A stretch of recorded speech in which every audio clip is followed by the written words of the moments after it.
말씀은 히브리서 말씀입니다. 히브리서 13장 13절 말씀입니다. 그런즉 우리도 그의 치욕을 짊어지고 영문 밖으로 그에게 나아가자. 아멘. 오늘 함께 좀 나눌 말씀은 고난의 시대를 사는 그리스도인이라는 제목으로 총 5번에 걸쳐서 이렇게 좀 말씀을 나눴습니다. 그래서 오늘 마지막으로 예수님에 대한 말씀인데요. 영문 밖으로 나아가는 신앙이라는 좀 제목으로 같이 나누려고 합니다.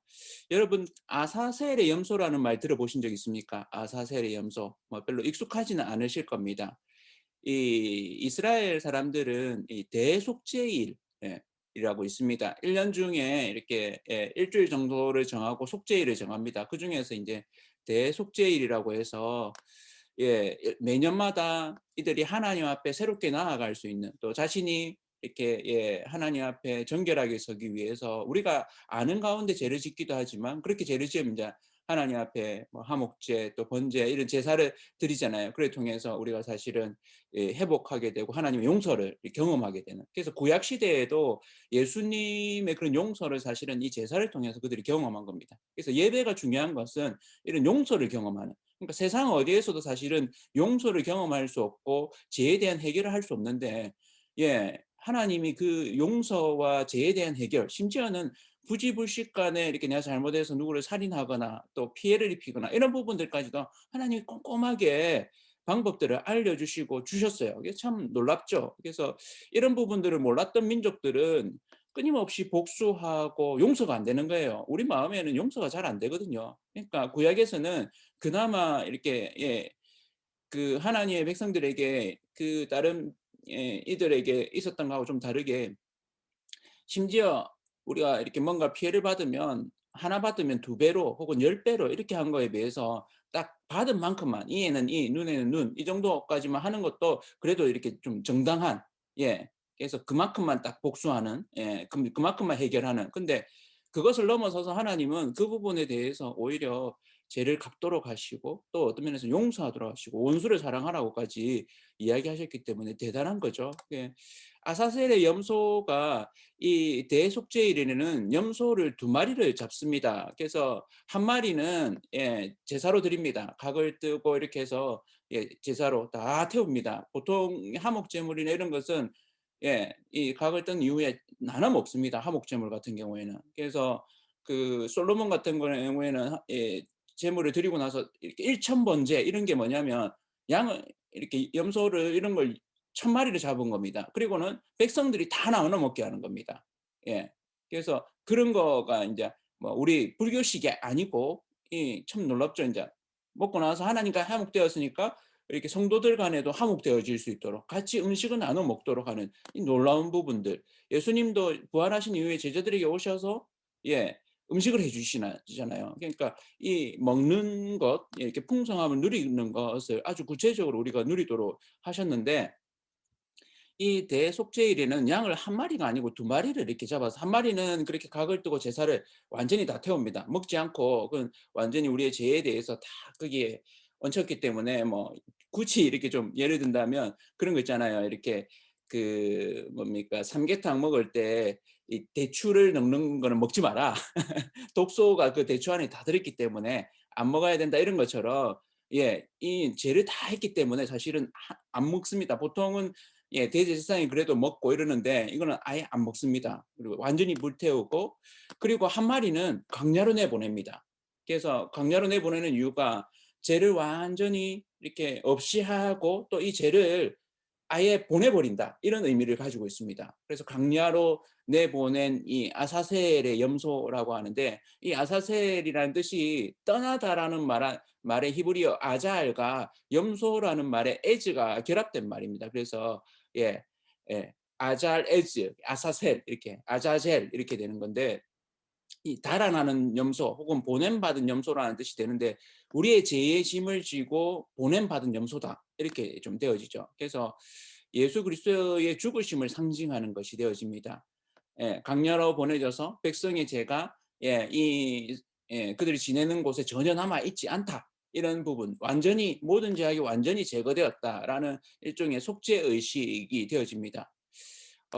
히브리서를 우리가 뭐 잘 보진 않는데 히브리서가 당대에는 이 유대교 그리스도인, 예, 유대교를 믿다가 그리스도인이 된 사람들 중에 일부는 다시 이렇게 유대교로 회귀하려고 하는 움직임이 있었습니다. 그래서 왜냐하면 유대교는 당시 로마 시대 때 인정이 되어 있었습니다. 유대교를 믿는. 근데 기독교는 인정이 되지 않았습니다. 그래서 기독교에 대한 핍박이 이렇게 여러 차례 갈수록 심해지고 아직 종교로 인정되지 않았던 것이 예수 또 기독교였습니다. 그러니까 이들의 편에서는 안정감이 떨어지는 겁니다. 예수를 믿는다, 기독교를 믿는다. 그래서 여러분 뭐 물고기 표시 알죠? 이 사람이 그리스도인인가 아닌가 자기들끼리, 예, 카타콤이나 이런, 예, 가정 교회에 있는 사람들이 이 사람이 예수를 믿는 사람인지 알 수 있는 게 뭐냐면 물고기 표시를 딱 하고 나면 그 위에 점을 딱 상대방이 딱 찍는다든지 이런 식으로 해가지고 서로 이렇게 아는 겁니다. 그래서 그렇게 해야지만 이들의 장소가 발각이 안 되고 또 이렇게 만약에 발각이 되면 다 이렇게 사로잡혀가는, 예, 심지어는 그래서 이제 죽게 되는 사자굴에 이렇게 던져지게 되거나 원형 경기장에 던져지는 뭐 이런 네로 시대 때는 이랬던 이런 어려움들이 있었습니다. 이 유대교 그리스도인들이 신앙이 약해져서 다시 유대교로 돌아가는 움직임에 대해서 예수 그리스도로 충분하다. 예수 그리스도는 완벽하다. 구약의 부분들을 완전하게 이루신 분이다. 그래서 구약의 율법을 완성하신 분이다. 그리고 그것을 넘어서는 분이다 하는 것을 변증하는 편지가 이 히브리서입니다. 그래서 이 히브리서의 거의 뭐 막바지에 해당되는 이 13장에 이르면 12장에 있었던 또 11장에 있었던 믿음의 이 선진들에 대한 이야기, 그리고 우리의 믿음의 중심이 누구신가, 예수 그리스도를 바라보라 하는 이야기에 이어서 예수님이 이루신 일이 무엇인가, 십자가에서 죽으신 일이 무엇인가를 설명하면서 이 아사셀의 염소를 기억하게 합니다. 그래서 아사셀의 염소, 예, 우리 죄를 완전히 없이 하셨다. 그래서, 예, 이 광야로 내보내진 것처럼 예수님도 예루살렘 성 밖으로 나가셔서 이 골고다 언덕이 성 안에 있는 게 아니라 성 밖에 있었습니다. 그러니까 예수님이 성 밖으로 내쳐진 거죠. 그곳에서 죽으심으로 모든 죄를, 인류의 죄를 대신하신 아사셀의 염소가 되신 거죠. 그래서 오늘 말씀에 보면, 예, 그런즉 우리도 그의 치욕을 짊어지고 영문 밖으로 그에게 나아가자. 그러니까 예수님이 그렇게, 예, 아사셀의 염소가 되어지신 것처럼 우리도 예수님을 쫓아서 살아간다고 할 때 그의 치욕, 예, 십자가에 죽으신 거죠. 예, 그의 치욕을 우리도 짊어지고, 그러니까 이 유대교 그리스도인들에게도 그 이야기를 하는 겁니다. 여러분들이 다시 유대교로 들어가면 안정감이 있습니다. 유대교는 인정이 돼 있으니까 로마 시대에. 그러니까 그렇게 하면 별 어려움이 없습니다. 그들한테는. 근데 이들이 기독교로 가게 되면 그들한테 핍박이 있습니다. 그러니까 이것은 영문 밖으로 나아가는 그런 어려움이 있는 거죠. 근데 영문 밖에 누가 계시냐면 예수 그리스도가 계십니다. 예수 그리스도가 그곳에서 죽으셨기 때문에. 또 다른 하나의 의미는 영문 밖은 세상을 말하는 겁니다. 그러니까 마치 변화산상에서 예수님이 세 제자만 데려가셔가지고 이렇게, 예, 유대 그 구약의 대표격인 모세와 엘리야를 만나게 되죠. 변화된 모습으로. 또 예수님도 변화돼서. 그러니까 베드로가 뭐라고 합니까? 너무 놀라운 거죠. 예, 산에 올라가서 이렇게 같이 모여 이렇게 예수님이 이제 가르치시다가 모습이 변화되었는데, 그곳에 모세가 나타난 겁니다. 여러분 이렇게, 예, 기도원에 갔는데 그 기도원에서 예수님도 보고 모세도 보고 엘리야도 보면 얼마나 놀랐겠습니까? 그러니까 이 베드로가 막 흥분해 가지고 "예수님 너무 좋습니다." 이렇게 하면서 이곳에 초막셋을 짓고 하나는 모세를 위해서, 하나는 엘리야를 위해서, 하나는 예수님을 위해서, 그리고 "여기 계속 삽시다." 이렇게 이야기하니까 예수님이 뭐라고 합니까? 예, "다시 내려가야 된다."라고 이야기하시죠. 그렇게 만나서 세 분이 뭐 하셨을 것 같습니까?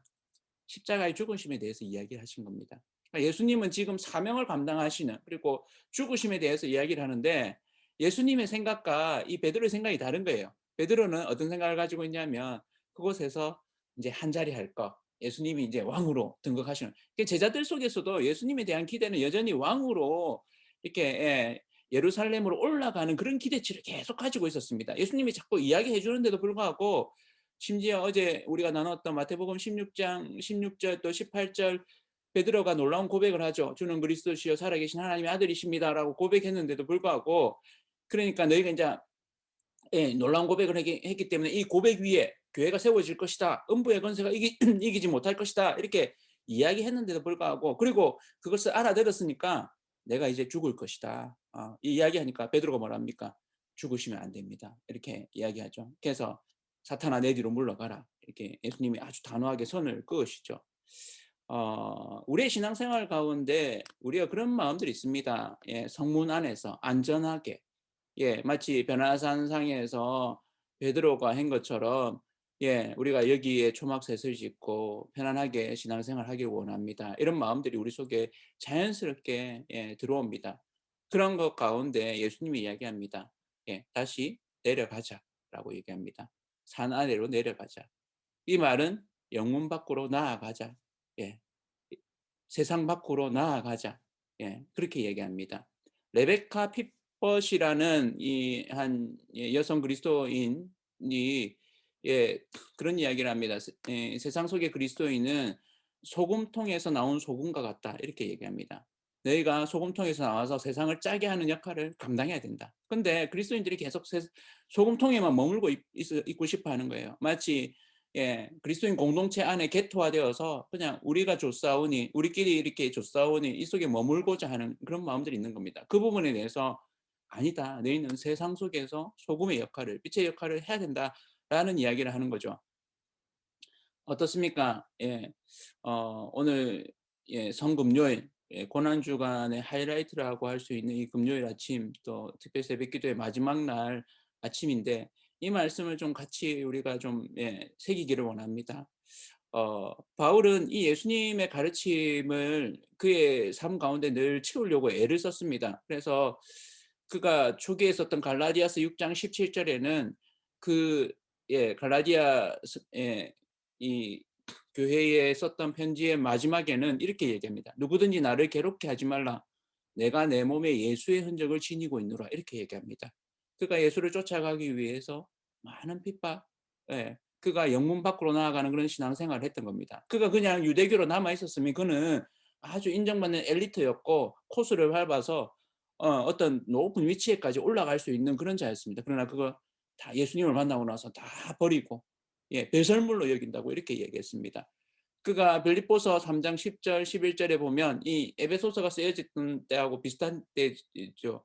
그래서 "내가 그리스도와 그 부활의 권능과 그 고난의 참여함을 알고자 하여 그의 죽으심을 본받아 어떻게 해서든지 죽은 자 가운데서 부활에 이르려 하노니." 이렇게 얘기합니다. 그러니까 바울의 마음은 죽어서 예수님이 부활하신 것처럼 그 부활을 경험하고 싶은 그런 선한 예, 소망, 욕망이 있었던 겁니다.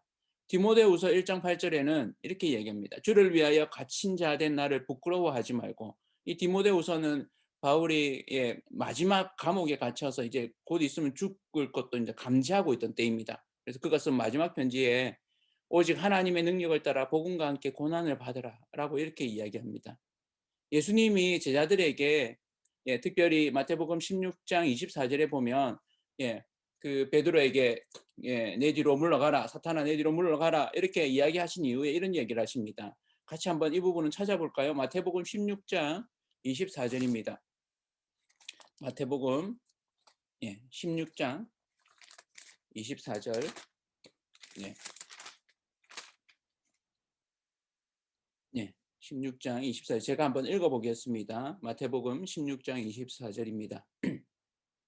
이에 예수께서 제자들에게 이르시되 누구든지 나를 따라오려거든 자기를 부인하고 자기 십자가를 지고 나를 따를 것이니라. 제가 한번 더 읽어 드릴게요. 이에 예수께서 제자들에게 이르시되 누구든지 나를 따라오려거든 자기를 부인하고 자기 십자가를 지고 나를 따를 것이니라. 아멘. 실제로 이 말씀 이후에 베드로는 예, 죽음 앞에서 나는 예수님처럼 그렇게 바로 매달려서 죽을 수 없다. 예. 그래서 처음에는 로마에 있는 것을 피해서 예, 달아나던 그가 길 가운데서 예수님을 만나고 예, 코바디스 주님 어디로 가십니까? 이렇게 이야기를 들은 이후에 네가 달아나기 때문에 내가 다시 십자가를 지러 간다라고 이야기를 듣고 나서 그가 다시 로마로 돌아갔다는 이야기가 있죠.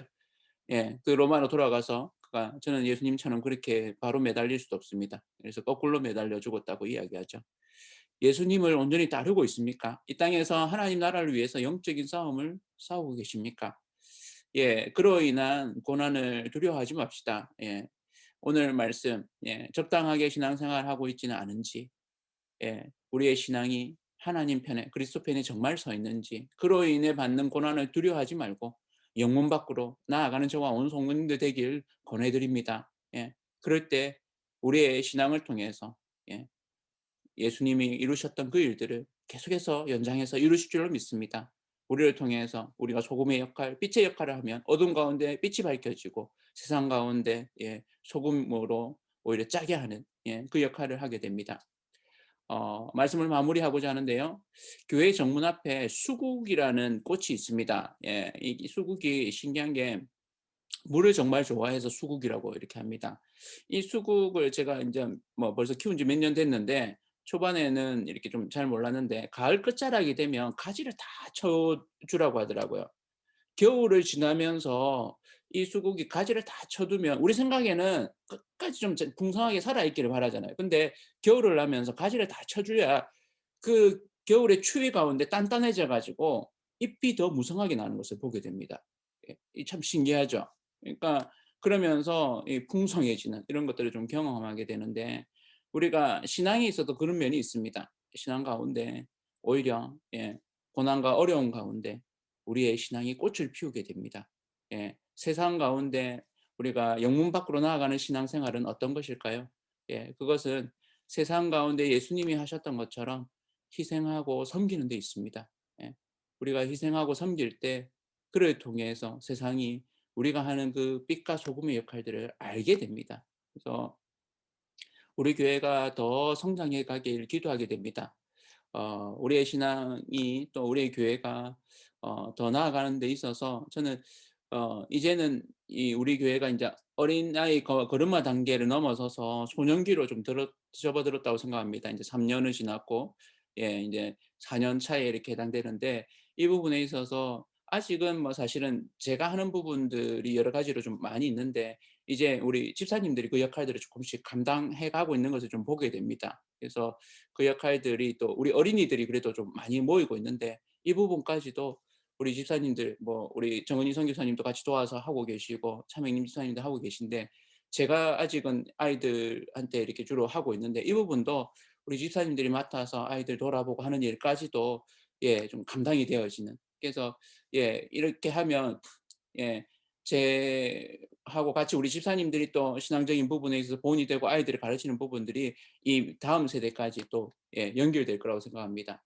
그런 부분들이 우리 집사님들한테는 조금 부담이 될 수도 있습니다, 해 가는 부분에 있어서. 그런데 그렇게 해 나갈 때 교회가 또 더 건강하게, 또 여러분들한테는 이게 또 다른 부분에서 희생이 되어질 수 있습니다. 이때까지 했던 부분들에 있어서 여러분의 바쁜 분주한 삶 가운데서 좀 더 시간을 더 빼야 되고 또 희생해야 되는 이런 부분들이 있습니다. 그러나 그런 희생과 섬김이 있을 때 다음 세대 아이들이 또 건강하게 믿음으로 우리 집사님들이 또 우리 어른들이 이렇게 하는 모습들을 보면서 보고 영향을 받고 배우게 됩니다. 예. 그래서 우리 공동체적으로 더 잘 세워져 가는 그런 내 교회라는 이 인식으로 기장세삼 교회가 우리 공동체를 통해서 여러분들의 신앙 가운데 그냥 안정감으로 있는 것을 오히려 떨치고, 종교라는 어떤 그런 익숙함의 이런 부분들을 떨치고 살아계신 그 신앙, 예수 그리스도를 정말 쫓아가는 그 신앙이 저와 성도님들 삶 가운데 경험되어지기를 원합니다. 그럴 때 우리가 영문 안에서만 머물러서 유대교적인 어떤 전통과 안정감 속에서 하는 그 종교 생활이 아니라 영문 밖으로 나아가서 예수님이 계신 그곳에서 세상 가운데서 여러분의 일터 가운데서 정말로 같이 지내는 여러분들의 직장 동료들 또 사람들 이웃들을 사랑하고 축복하고 오히려 그들한테 여러분이 어쩌면 희생해야 되는 일들이 있습니다. 예수님이 하셨던 것처럼 섬겨야 되는 그 일들이 있습니다. 쉽지 않습니다. 그 일들은.